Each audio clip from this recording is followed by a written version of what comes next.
বল নিতাই গৌর সীতানাথ প্রেমানন্দে একবার হরি হরি বল। হইয়াছে না আর হবেন যত আমার মহাপ্রভুর দাস সরচরণ বন্দী দন্তে করি গান ভজ শ্রী কৃষ্ণ জয় কৃষ্ণ প্রভু নিত্যানন্দ অদ্বৈত গদাধর শিবাসাদি গৌরী ভক্ত ভগবানীশ্বরং সচ্চান্তরূপং রসতুণ্ডলং গোকুলে ভ্রাজমানং যশোদাভিয়া উলুখলাথৌমানং পদাপৃষ্ঠমস্তং ততনৃত্য ভূপং জয় রাধা দামোদর জয় রাধা দামোদর জয় রাধা দামোদর জয় রাধা দামোদর জয় রাধা দামোদর জয় রাধা দামোদর জয় জয়। পূর্বে মঙ্গলাচরণ করেছেন বন্দে শ্রীকৃষ্ণ চৈতন্য নিত্যানন্দ সহযোগ গৌরদয়ে পুষ্পবন্ত চিত্ত ছন্দ তমন্দ। বন্দে মানে আমি বন্দনা করি, অহং বন্দে আমি বন্দনা করি মানে প্রণাম জানাই। কাকে প্রণাম জানাই? শ্রীকৃষ্ণ চৈতন্য আর নিত্যানন্দ একজন। শ্রীকৃষ্ণ চৈতন্য নিত্যানন্দ উদিবদিন আছে। শ্রীকৃষ্ণ চৈতন্য এবং নিত্যানন্দ এই দুইজনকে আমি প্রণাম করি। বন্দে শ্রীকৃষ্ণ চৈতন্য নিত্যানন্দ সহোদিত, দুইজন একসঙ্গে উদিত হয়েছিলেন। সহোদিত মানে সহযুক্ত, উদিত একসঙ্গে উদিত হয়েছিল। উদিত কে হয়? সূর্য আর চন্দ্র উদয় হয়। তো আমরা সূর্যের উদয় হয়েছে, চন্দ্রের উদয় হয়েছে বলি, দিনের বেলায় সূর্যের উদয়। উদিতও বললেন কেন? এখানে গৌর হরি আর নিতাই চাঁদ এই দুজন কি গৌর, সূর্য আর চন্দ্র বলে। গৌরদয়ে পুষ্পবন্ত, পুষ্পবন্ত মানে সূর্য এবং চাঁদ এই দুটোকেই একসঙ্গে বলা হয় পুষ্পবন্ত। সূর্য এবং চন্দ্র দুটোকে একসঙ্গে বলা হয় পুষ্পবন্ত। কোন দিকে উদিত হয়? পূব দিকে উদিত হয়। এখানে চন্দ্র এবং সূর্য কোন উদয়াচলে উদিত হন? গৌরদয়, গৌরদেশ রূপ উদয় পর্বতে। গৌরদেশ গয়ৌ গয়বিন্দ্রা বলে কি বোঝায়? গৌরদেশ। আর গয়ৌ গয়ঠুনি রয় বলে কি হয়? মহাপুরুষ। দুটো পার্থক্য আলাদা। গয়ৌ জয়বিন্দু রাজটা গৌর মানে গৌরদেশ। আমাদের বাংলাদেশে কি বলে? গৌরদেশ বলছে। তার দুজনেই গৌরদেশে আক্রান্ত হয়েছে। আর গৌরদয়, গৌরদেশ রূপ উদয়াচলে সূর্য এবং চন্দ্র একসঙ্গে সহজিত, একসঙ্গে উদিত হয়েছেন। একসঙ্গে তো সূর্য আর চন্দ্রের উদয় হয় না। সূর্য ওঠে দিনের বেলা, চাঁদ ওঠে রাতের বেলা। কিন্তু বলেন গৌরচন্দ্র আর নিত্যানন্দ যে দুই সূর্য আর চন্দ্র এরা সহোদিত, একসঙ্গে উদিত হতে। কিন্তু এখানে আমরা দেখি নিতাই চাঁদ মহাপ্রভুর অনেক আগে, 12 বছর আগে নিতাই চাঁদ আবির্ভূত হয়েছে। গৌর হরি 12 বছর আগে। তাহলে সহোদিত বললেন কেন? বললেন এটা এখানে না, কোথায় না? গৌরকে গোবিন্দ যখন ভেবেছেন যে আমার একজন সেবকের প্রয়োজন, তখনই ভগবানের অঙ্গতেই বলরামের আবির্ভাব হয়ে যায়। বলরামের আবির্ভাব হয়ে যায়। সেই বলরামই তো নিত্যানন্দ। কৃষ্ণ হলেন গৌর। তাই গৌরকে তারা একসঙ্গেই উদিত হয়েছিলেন, সহজিত। বললেন গৌরদয়ে পুষ্পন্ত চিত্র ছন্দ তমন। চিত্র মানে কি আশ্চর্য দেখো, সূর্য ওঠে দিনের বেলায়, চন্দ্র ওঠে রাতের বেলায়, কিন্তু কি আশ্চর্য দেখো, সূর্য আর চন্দ্র এক সঙ্গেই উদিত হয়েছে। তাকে দেবেন আপনি যাকে দেখেন সূর্যের পাশে চাঁদ দেখেছে, তারপর সবাইকে দেখে দেখুন কি বলা যায়, একসঙ্গে সূর্য চন্দ্র দেখেছে। তাই কবিরাজ গোস্বামী পাল বলছেন গৌরদেশ কি উদয়াচল, সেই উদয়াচলে চন্দ্র এবং সূর্য। কে চন্দ্র কে সূর্য? গৌর হরি সূর্য। তার যে অঙ্গ তেজ, সে অঙ্গ তেজে গৌর হরি ভয়ঙ্কর রূপ, সেই রূপ দর্শন করে আমরা স্থির থাকতে পারবো না। আমার সন্ন্যাসী মূর্তি কি কঠোর মূর্তি, গৌর হরি সন্ন্যাসী মূর্তি। কোন বিষয়ের সংস্পর্শ করবেন না, নারী মুখ দর্শন করবেন না, কঠোর, ঠিক সূর্যের মতন কঠোর আমার গৌরাঙ্গ হরি। রূপে ধর্ষিত হয়ে যায় সবাই, চোখ ঝলসিয়ে ওঠে। গৌর হরি রূপ দেখবে, সূর্যের দিকে তাকাতে পারবেন আপনি, চোখ ঝলসিয়ে যাবে। গৌর হরি রূপ কেমন? ওই রকম চোখ ঝলসিয়ে যাবে, এত রূপ। আর নিতাইতে চাঁদ কেমন? আমরা ঘন্টা চাঁদের দিকে তাকিয়ে থাকি, চাঁদিকে নিতাই আমার চাঁদ, এত স্নিগ্ধ, এত মধুর। নিতাই আমার চন্দ্রতুল্য। চাঁদ যেমন তার স্নিগ্ধ, তার স্নিগ্ধ ধারা দিয়ে, তার যেমন স্নিগ্ধ কিরণ দিয়ে জগৎকে কি করেন?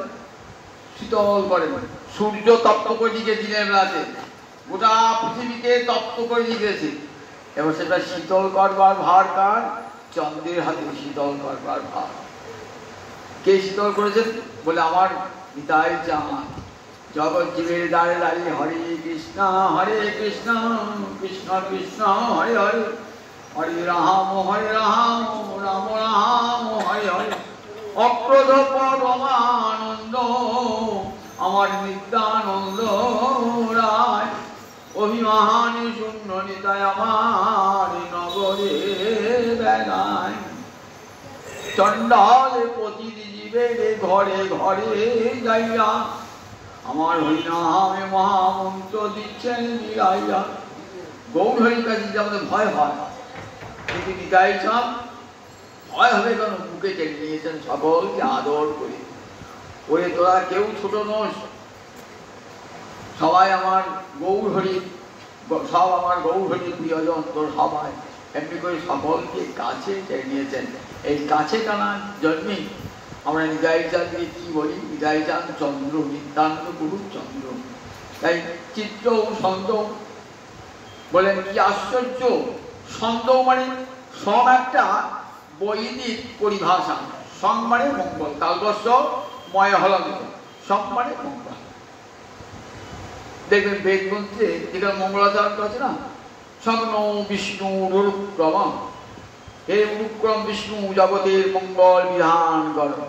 স্বপ্ন ইন্দ্র বৃহস্পতি, হে ইন্দ্র জগতের মঙ্গল সাধন কর। হে বৃহস্পতি জগতের মঙ্গল সাধন কর। বৈদিক মঙ্গলাচরণ করা হয়। সং মানে মঙ্গল। তাহলে সং অর্থাৎ মঙ্গল যে দান করে কি বলে? ছন্দ। সঙ্গে দদাতি যশ ছন্দ। এবার দিবদের ছন্দ, দুজনই জগৎকে মঙ্গল দান করেছেন, গৌর হরি এবং নিতাই চাঁদ। গৌর হরি দিয়েছেন রাধা রানীর প্রেম, আমার নিতাই চাঁদ দিয়েছেন রাধারানীর প্রেম হরে কৃষ্ণ নামের মধ্য দিয়ে। চিত্র ছন্দ তমন্দ, সূর্য আর চন্দ্র, চন্দ্র উঠলে কি করে? জগতে অন্ধকার দূর হয়ে যায়। আবার সূর্য উঠলে অন্ধকার দূর হয়ে যায়। বললেন সূর্য এবং চন্দ্র উঠে কি হয়? জগতের অন্ধকার দূর করে। গৌর হরিয়া নিতাই চাঁদ এসে জগতের অন্ধকার দূর করলেন। কার অন্ধকার? কলির অন্ধকার।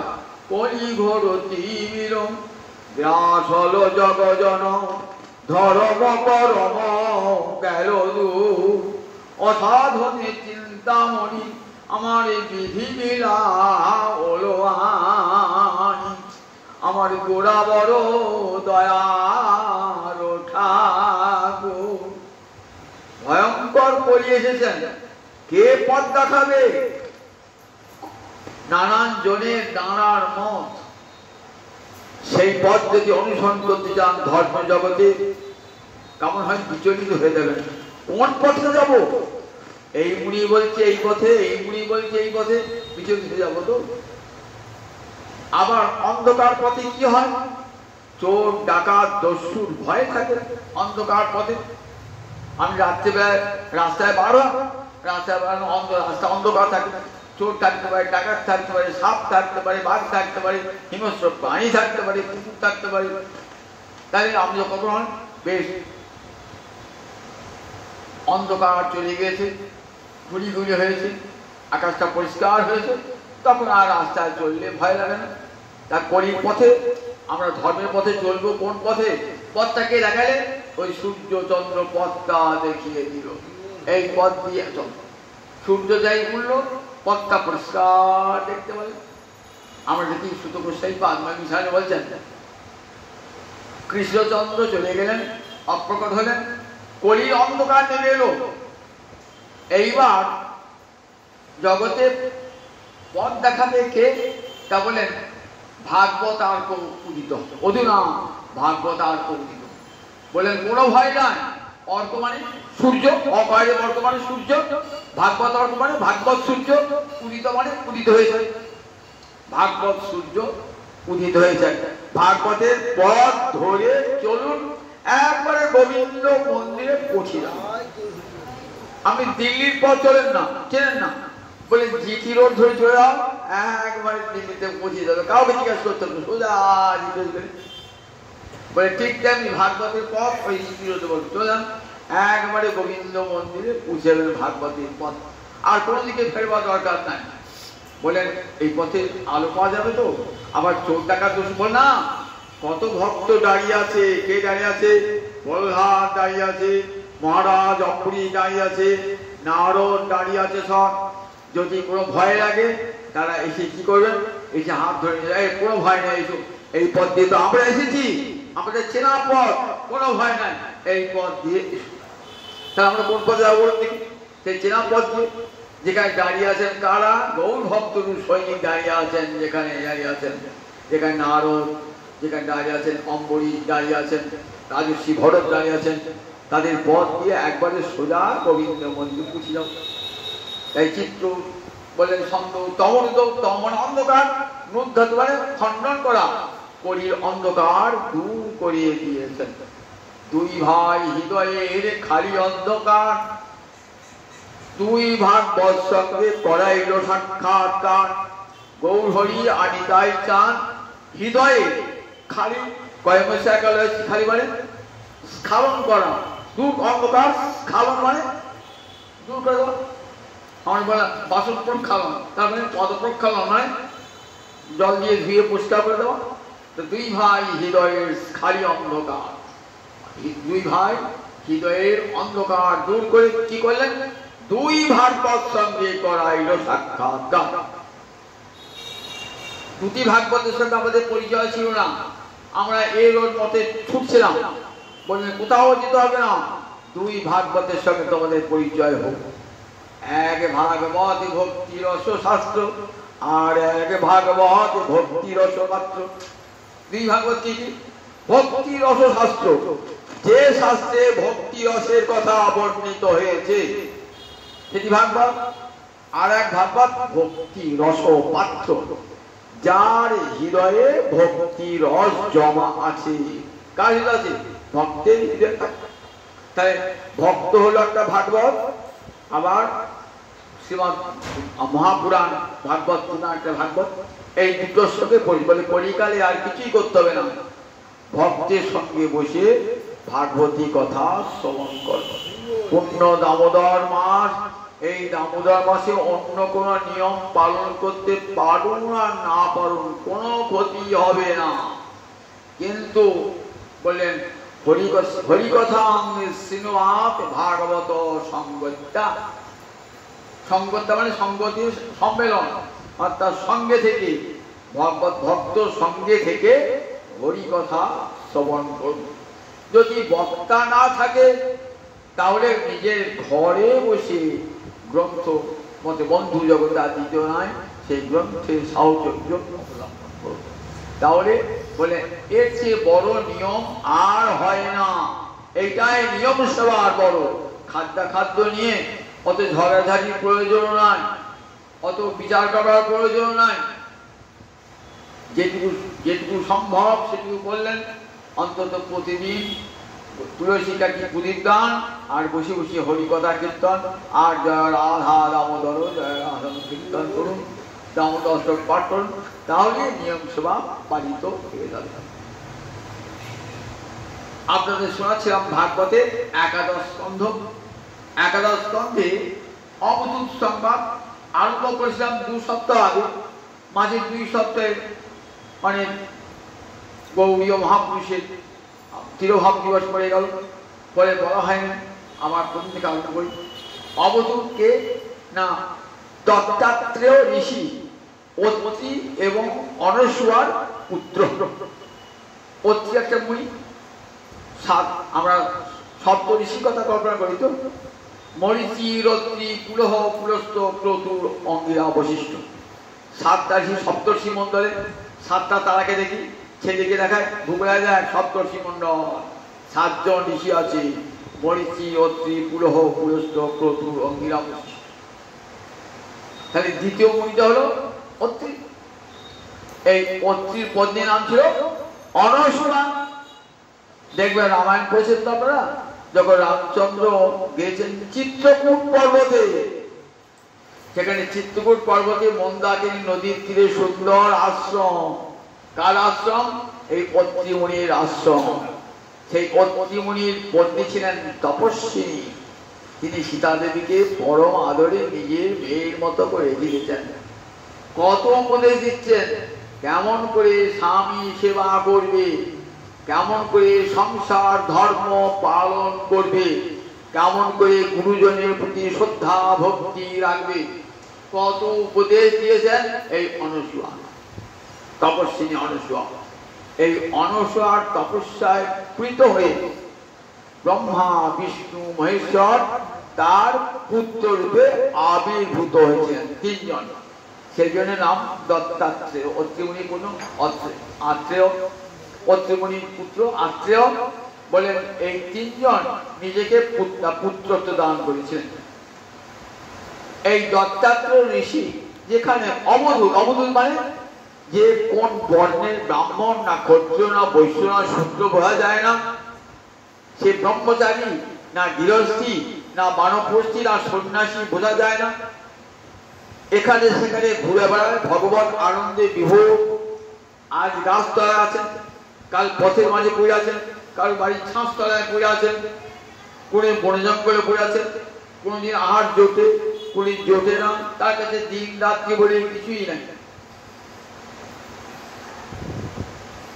পরনে বসন পর্যন্ত নাই, আহারও কোনদিন জোটে কোনদিন জোটে না, কিন্তু বড় আনন্দে বিভোর হয়েছে।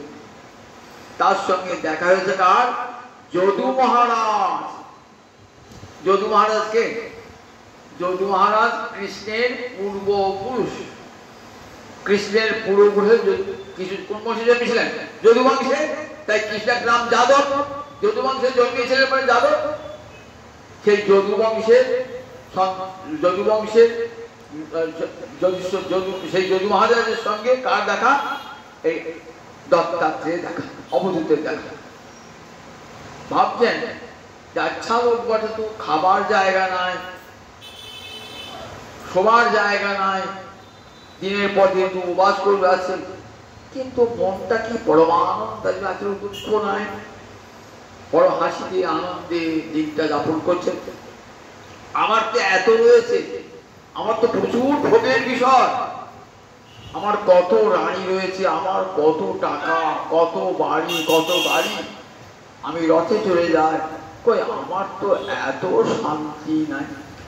আরে তো কিছুই নয়, একটা ফকিরের এত শান্তি কি করে হলো? ভাবলেন জিজ্ঞাসা করি লোকটাকে, বলছে আচ্ছা প্রণাম জানিয়ে বন্দনা জানিয়ে যদু মহারাজ খুব ধর্মশীল ছিলেন, পিতাকে যৌবন দান করেন নাই। এ কথা আগে আমি বলি যে আগে আগে পিতা যজাতিকে যৌবন দান করেন নাই। বললেন পিতা তুমি যৌবন নিয়ে বিষয় ভোগ করবে, আমি সে যৌবন দেবো কেন? আমি আমার যৌবন দিয়ে গোবিন্দ ভজন করবো। বৃদ্ধ বয়সে গোবিন্দ ভজন হয় না। সেই যদু মহারাজ পিতার আদেশ রক্ষা করলেন না। পিতা তুমি বিষয় ভোগী, সুতরাং আমার যৌবন আমি তোমাকে দেবো না। দেন না, নিজের যৌবন দেন নাই, পুরু দিয়েছিলেন। তারপরে যদু বংশের কেউ রাজা হন নাই। শ্রীকৃষ্ণ বলেন রাজা মথুরায় গিয়ে রাজা হয়েছেন, কথা কথা তিনি রাজা হন নাই, কোথাও রাজা হন নাই। যদু বংশের অভিশাপ ছিল কেউ রাজা হতে পারবে না, তাই কৃষ্ণ রাজা হন নাই। মন্ত্রী হয়েছেন, পরামর্শ দিয়েছেন, কিন্তু রাজা হন নাই। কিন্তু গানে বলে না মথুরা রাজা হয়েছে মুখে মুখে, এগুলো সব কল্পনা। কিন্তু কৃষ্ণ রাজা সেই যদু মহারাজ বড় হরিভক্ত। বলছেন আপনার মনে এত আনন্দ কিসে? সংসারের তাপত্রয়ে সবাই জ্বলে পুড়ে মরছে। আধ্যাত্মিক, আদিভৌতিক, আদিদৈবিক এই ত্রিবিধ তাপে সবাই জ্বলে পুড়ে মরছে।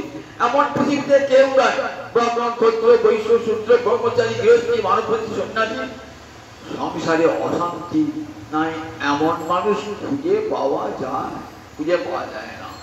দেহের অশান্তি, মনের অশান্তি, শত্রু দেওয়া অশান্তি, রাজনৈতিক অশান্তি, কত প্রকার অশান্তিতে আমরা ভুগি বলুন দেখি একবার। আর পৃথিবীতে বেশ আনন্দেই রয়েছে। আবার তার বাড়ি ঘর না থাকে, খেতে পড়তে না পায়, তাহলে শেয়ার এক অশান্তি, দারিদ্র এক অশান্তি, তোমার কিছুই নাই। খাবার জোটে না, গাছতলায় বসে আছো, জলে ভিজছ, রোদে পুড়ছো, তুমি তো বেশ আছো, খুব আনন্দে আছো। কি করে এত আনন্দ করা হয় বল? চারিদিকে বন পুড়ছে আর হাতি গঙ্গার জলে গলা দিয়ে বসে আছে, কিছুই লাগছে না, আঁচই লাগছে না। এই সংসারটা বন দাওয়ানলে পুড়ছে আর কৃষ্ণ করুণার গঙ্গা জলে ডুবে আছে নাই অবধূত। এতটুকু দুঃখ বেদনা অন্তরে নাই। বলেন এমন বুদ্ধি, কুত বুদ্ধি ব্রহ্মণ, এই বুদ্ধি তুমি কোথায় পেলে? বললেন মহারাজ উত্তম বংশে জন্মেছ, তো নহুষের বংশে জন্মেছ, যজাতির বংশে জন্মেছ।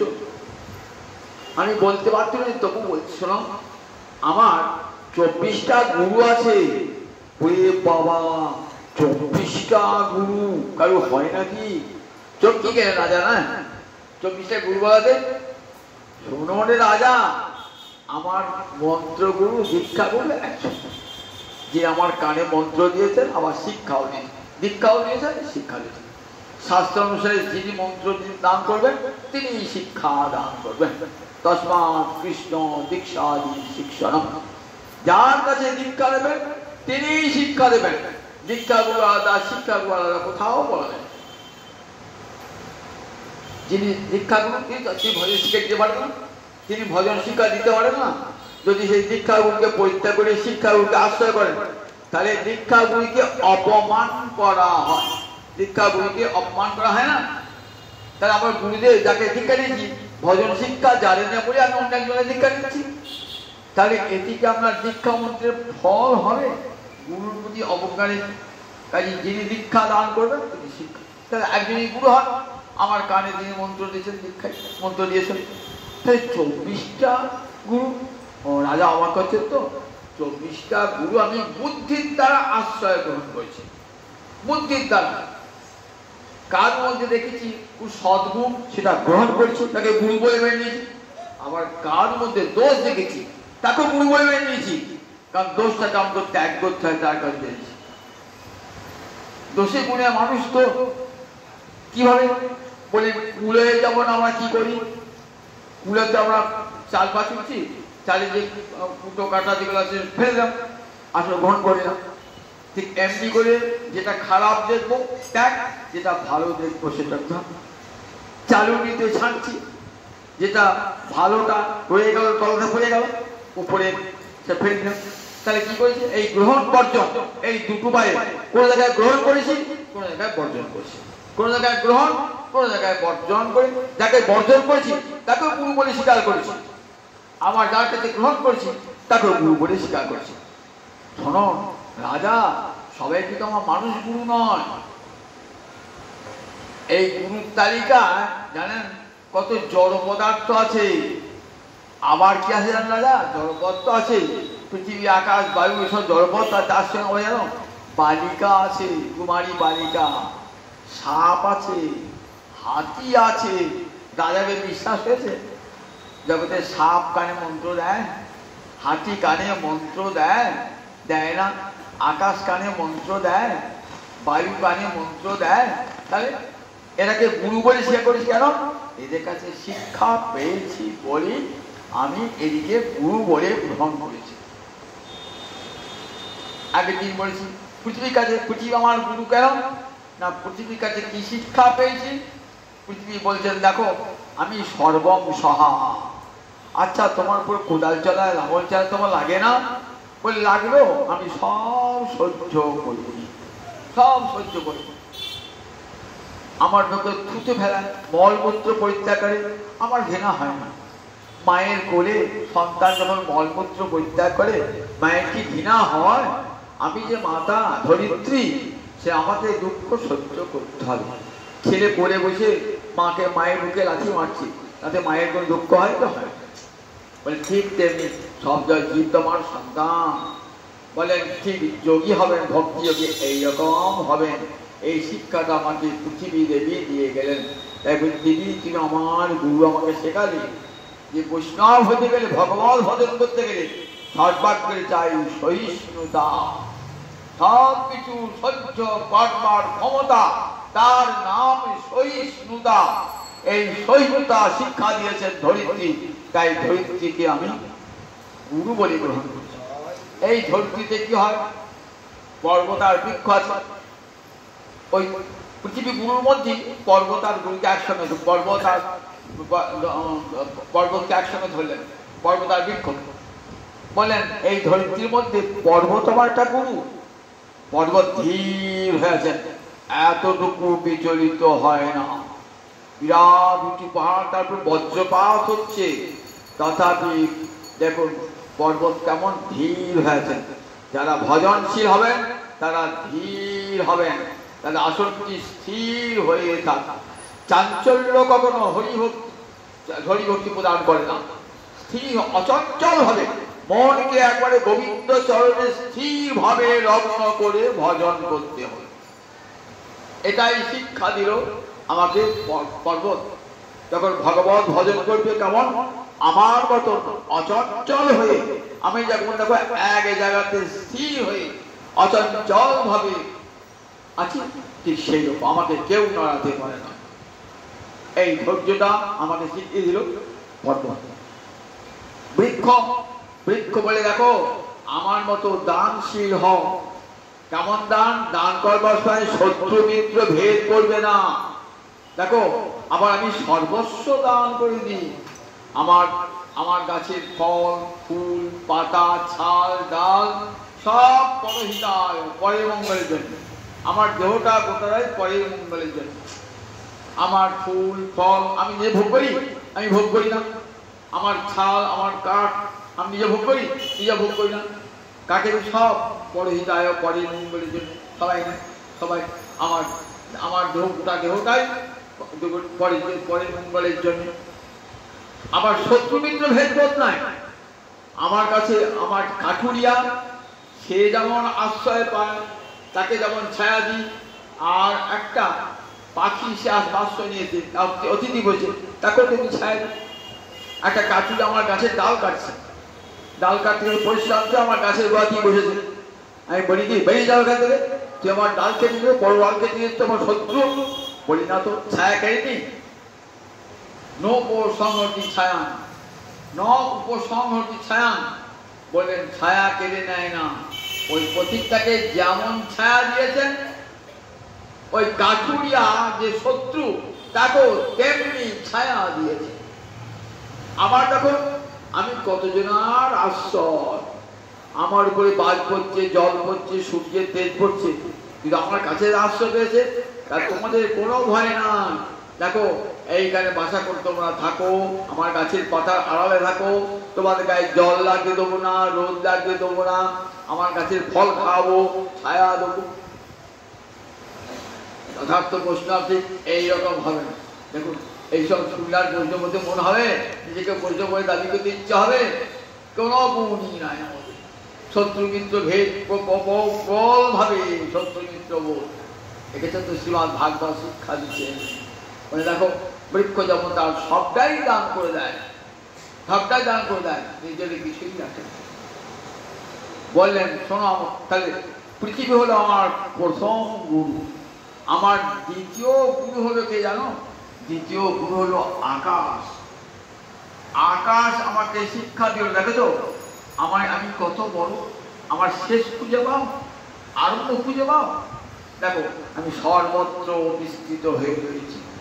মনটাকে ঠিক এইরকম করো, হরিভক্তিতে মনটাকে ঠিক এমনি করো।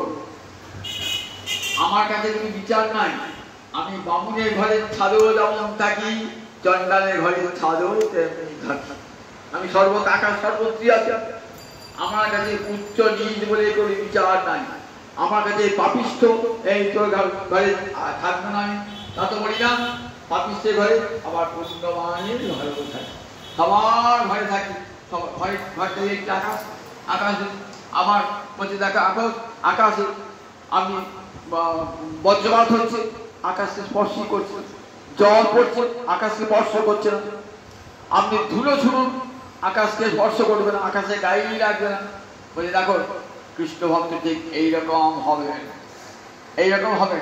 লোকে গাড়ি দেখ, থুতু দেখ, যত দুঃখ কষ্ট আনবে, কিন্তু আকাশের মতন উদার, সকলকে সমান জ্ঞান করে সকলকে সেবা করে। আকাশ যেমন, আকাশে আপন পর জ্ঞান নাই, আর আমাদের আপন পর জ্ঞান আছে।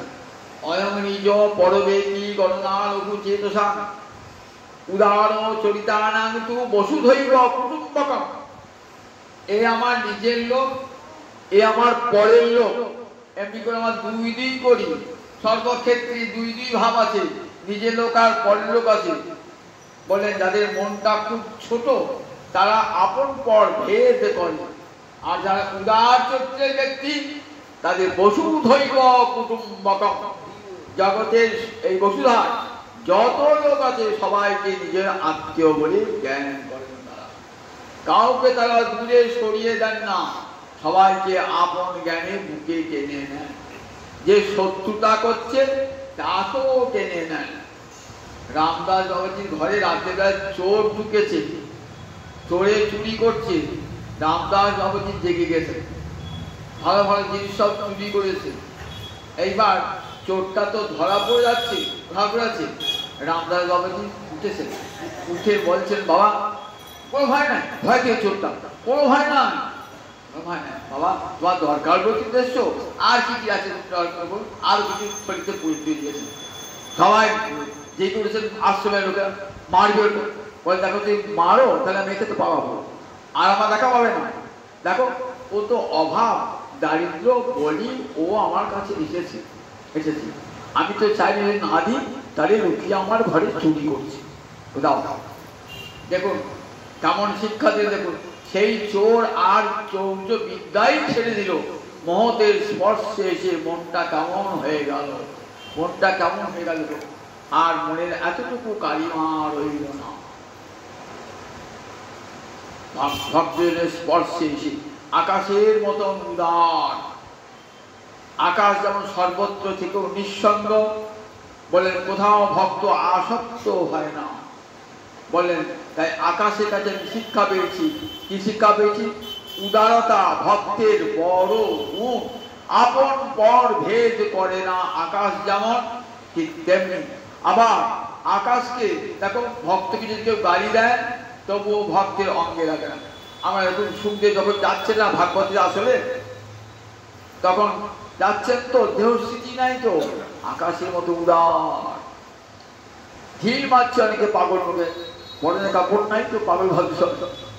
হাজার রক্ষিত বাহু দেখতে সুন্দর, 16 বছরের বালক যাচ্ছে তো, ছুটু দিচ্ছে, গাল দিচ্ছে, তথাপি কোনো বোধ নাই। আকাশে কাউকে তার জন্য তীরে যাচ্ছেন না, কাউকে গালিও দিচ্ছেন না, কষ্টবোধও করছেন না। অন্তরটা কেমন আকাশের মতো উদার হয়ে গেছ, অসংখ্য। যত দুঃখ দাও, যত আঘাত দাও, তত আর সহ্য করবার ক্ষমতা কেমন হচ্ছে। তারপরে আমি শিক্ষা পেলাম আকাশের কাছে, যে আকাশ আমাকে শিক্ষা দিল এইরকম উদার চরিত্র হও। ভক্তির এমন মহা মহিমা যে চিত্তকে উদার করে দেয়। মহারাজ যুধিষ্ঠির শত্রু মিত্র ভেদ করছিল, দুর্যোধন তার এত ক্ষতি করেছে, তিনি তো ইচ্ছা করলে দুর্যোধনেরও ক্ষতি করতে পারতেন। কোনো দিন চিন্তা করেন নাই যে দুর্যোধনের ক্ষতি করব।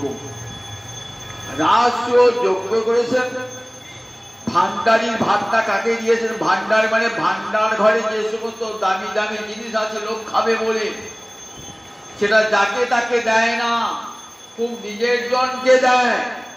তার দুর্যোধন শত্রু তো, দুর্যোধন দিয়েছেন ভান্ডারির ভাত। তাহলে এখান থেকে বুঝুন দুর্যোধনের এতটুকু শত্রুতা বোধ ছিল না। এত উদার ছিলেন মহারাজ যুধিষ্ঠির, এত উদার। তাকে গালি দিয়েছেন, দেখুন দুর্যোধন দুঃশাসন, কিন্তু প্রত্যুত্তরে কোনো কাজ দেখবেন। ওই কৌরব সহ যখন পাশা খেলা হচ্ছে, তখন কত ভাবে যুধিষ্ঠিরকে অপমান করছে। মহাভারতটা খুলে পড়ে দেখবেন, নিজের স্ত্রী লাঞ্ছিত হচ্ছে।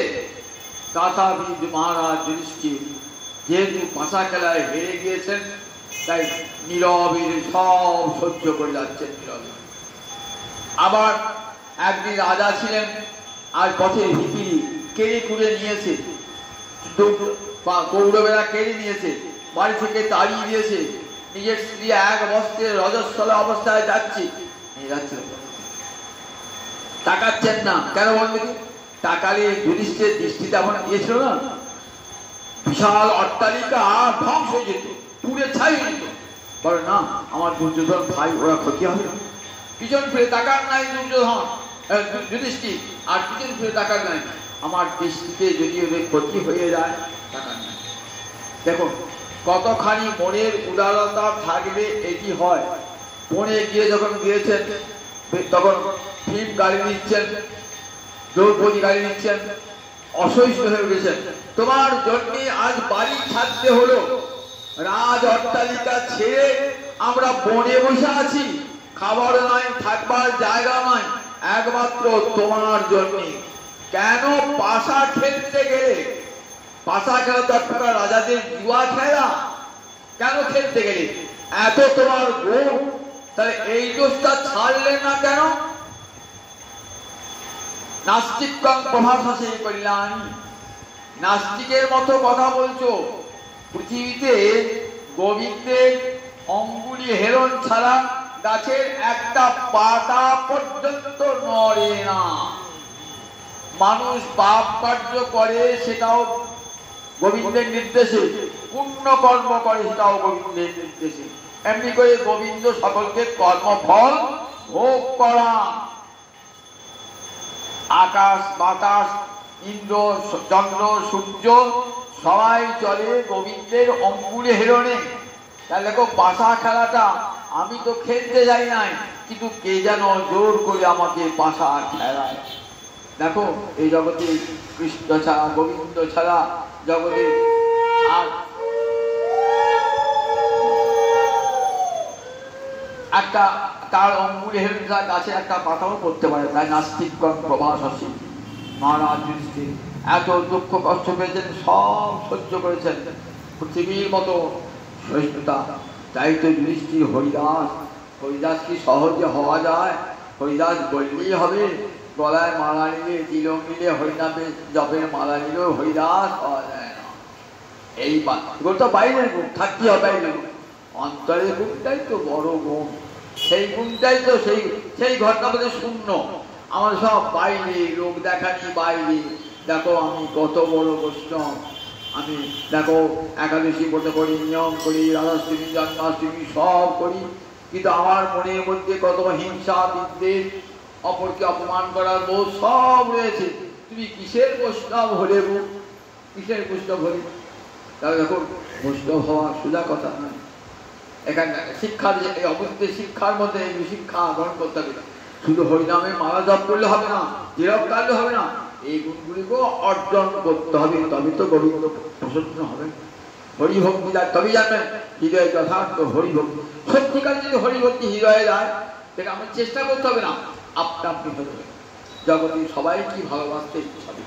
ভক্তি মানে ভগবানকে ভালোবাসা, সেই ভালোবাসাটা গোড়া চায়। এই যে ভগবান সংসার দিয়েছেন কেন? আমাদের ভালোবাসাকে ছড়িয়ে দেওয়ার জন্য।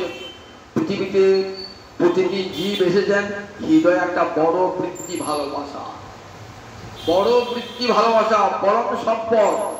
যে কোনো জন্তুকে, জীবকে, মানুষকে ভগবান পাঠিয়েছেন একটা বড় সম্পদ দিয়ে। আমরা যে সিংহ, এত হিংস্র তো, কিন্তু তার সন্তানের প্রতি কত মমতা বলুন দেখি, ভালোবাসা বলুন দেখি। তাহলে দেখুন ভালোবাসার সম্পদ সিংহের মধ্যে আছে, সাপের মধ্যে আছে, মানুষের মধ্যে আছে, দেবতার মধ্যে আছে। সার্বজনীন সম্পদ এই ভালোবাসা ভগবান দিয়ে পাঠিয়েছেন। কিন্তু সেই ভালোবাসাটা আমাদের কেমন? আমাদের হয়ে গেছে একক কেন্দ্রিক হয়ে গেছে। নিজেকে ভালোবাসি, নিজের ছেলেকে ভালোবাসি, নিজের বউকে ভালোবাসি, নিজের সন্তানকে ভালোবাসি, আর ভালোবাসাটা ছড়িয়ে পারি না। তাই সংসার দিলেন কেন? ভালোবাসাটা আস্তে আস্তে ছড়িয়ে যাওয়ার, ছড়াতে ছড়াতে ছড়াতে সারা বিশ্বময় ভালোবাসা ছড়িয়ে, তখন কে আপন কে পর সবাই আমার আপনজন, এই বোধটা হবে। যুধিষ্ঠির যে বোধটা এসে গেছে, যুধিষ্ঠির, মহারাজ অম্বরীশ, দেব রাজর্ষি ভরত, সবার হৃদয়ে এই বোধটা এসে গেছিল। সবাই তো আমার আপনজন, কে আমার পর, সবাই আমার নিজের জন, এই বোধটা এসে যায়। যখন এসে যাবে এই বোধটা, কি করে আসবে? বলে হরিভজন করতে করতে যদি সত্যিকারে হরিভজন হয়, সত্যিকারে আর যদি সদ্গুরু লাভ হয়, সত্যিকারে হরিভজন হয়, অন্তরে যদি কোনো কপটতা না থাকে, তাহলে হরিভক্তি মহারানী আপনার হৃদয়ে প্রবেশ করবেনই করবেন। বিনা ভজনে তো গোবিন্দ পাওয়া যায় না। ভজনটাই তো সবচেয়ে বড় জিনিস। বললেন দেখো ভজন করতে করতে হৃদয়ের কপাট খুলে যাবে, তখন ভক্তি মহারানী হৃদয়ে প্রবেশ করবেন। তখন হৃদয় থেকে কপটতা, হিংসা, ছলনা, বঞ্চনা, এইসব অসৎ বৃত্তিগুলো আপনি দূর হয়ে যাবে। যতদিন গোবিন্দকে ভালো না বাসছেন, ততদিন এরা আপনার ক্ষতি করবে। বলবে ভালোবাসা, বলবে দেখ আমার এত বড় সম্পদ নিয়ে এলাম, তাকে খারাপ কাজে লাগালি, খারাপ কাজে লাগালি, আমি তোর ক্ষতি করে দেবো। একটা লেখাপড়া জানা ছেলে আপনার ব্যবসার কাজে এই জন্য আমাকে চাকরি দেবেন, আমি খেতে পাই না, আমরা তো অনেক লোক লেগেছে, আমাকে দেন না। আপনি তার অভাবের সুযোগটা নিলেন, দারিদ্রের সুযোগ নেন। ছেলেটি বিএ পাস কি এমএ পাস, বলে হ্যাঁ আমার বাড়িতে অনেক গরু আছে, চড়াতে পারবে। তা সে কি করবে? লেখাপড়া জানা সে গরু চড়াবে, বিএ পাস ছেলে গরু চড়াবে, কি করবে? খেতে পারে না, ঠিক আছে গরু চড়াবে। মনে মনে কি রাগ করবে না? বাবু আপনার তো ছেলে পড়ে রয়েছে, সেই ছেলে পড়েকে পড়াশোনার ভাগটা বুঝতে পারতেন, আমার দোকানে খাতা লেখার কাজ আছে সেটাও বুঝতে পারতেন না। আমাকে তিনি গরু চড়ানোর কাজ, আমি দারিদ্রের দায় তাই করছি। এবার কি করবে? সে মনের মধ্যে বিদ্বেষ হয়ে থাকলো, আপনার ক্ষতি সে করবেই করবে, কোথাও আপনার প্রশংসা সে করবে না, কোনো মঙ্গল করবে না। ঠিক আমি ভালোবাসাকে খারাপ কাজে লাগিয়েছি, এইবার সে কি করে? আমার সব সৎ গুণগুলোকে হরণ করে নেয়। দেখ গোবিন্দ সেবায় দিলি না, নিজের বউ ছেলেকে ভালোবাসবি, আমাকে ভালোবাসতে পারবি না। দেখ ভগবান ভালোবাসা বলবেন, আমি তো এসেছিলাম কৃষ্ণকে ভালোবাসার জন্য, সেই ভালোবাসার সংসারে দিলি, নিজেকে ভালোবাসা দিলি, দেখ আমি তোর ক্ষতি করতে চলে যাবো। দেখ যত অপগুণ, হিংসা, কপটতা, ছলনা ঢুকিয়ে দিয়ে যাবো, আমি বেরিয়ে যাবো, আমি ঢুকে যাবো, বেরিয়ে যাবো। ঠিক এমনিভাবে যত হিংসা, কপটতা, ছলনা এসে যাবে, আর ভালোবাসা হৃদয় থেকে চলে যাবে। এই শিক্ষাটা আমাকে দিয়ে গেলেন আকাশ, বলে আকাশের মতো উড়ান। এমনি করে একটা গুরু কথা, পরের দিন শোনাবো, পরের দিন শোনাবো। একটি একটি করে গুরু কথা বলছেন, ধীরে ধীরে শুনুন, তার আস্বাদনটা হবে। জয় জয় জয় জয়।